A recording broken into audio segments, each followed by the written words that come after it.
For Soni, Nitish and Chanda, this is no ordinary morning ritual.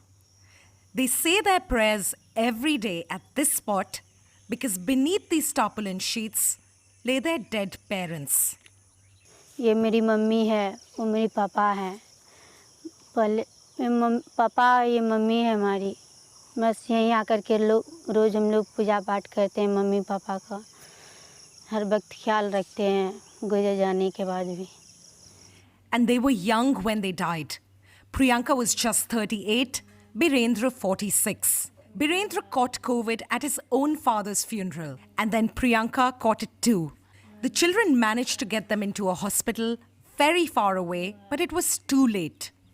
अस्पताल ले जाने के बाद पूर्णिया में पता चला कि कोविड चेक कराने के बाद वहाँ कोविड है। उसके बाद 2 रोज पापा रहे, 2 रोज के पापा डेथ कर गए। Soni, now the head of the family at 18, says they were unable to afford the hospital bills. And their mother died at home a few days later.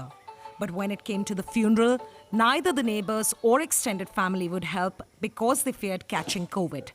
बस हम अकेले ही खड्डा में डाल करके मम्मी को मिट्टी दी, अंतिम संस्कार किए। Soni interned her mother's body next to her father's the best that she could, and then covered them with tarpaulin, where they remain to this day. क्योंकि मम्मी को कोई छूने वाला नहीं था। मेरी मम्मी थी, हम ऐसे तो फेंक करके नहीं आ सकते थे, इसलिए हम खुद दफनाए। She's now responsible for Chanda, who's 12, and Nitish, 14. But they also rely on each other, taking on heavy burdens such as feeding the animals they keep on their small plot of land. For now, they still live in the family house surrounded by their parents' belongings, at a loss over what to do. और ये कंघी भी mummy का था और आईना भी mummy ही खरीदी थी। जब हम लोग बाल झाड़ने के लिए आते हैं कि बहुत याद आती है और बहुत रोते भी हैं हम लोग। India has a long history with child abandonment, and now we can add the plight of COVID orphans. For these children, they might get picked up by India's frail social services system. If so, they begin the difficult task of imagining a future without their parents, while the authorities begin a lengthy and fraught process of figuring out what to do with them. 16 girls के लिए हम लोग accommodate कर सकते हैं। JB Oli runs this children's crisis charity in India's capital.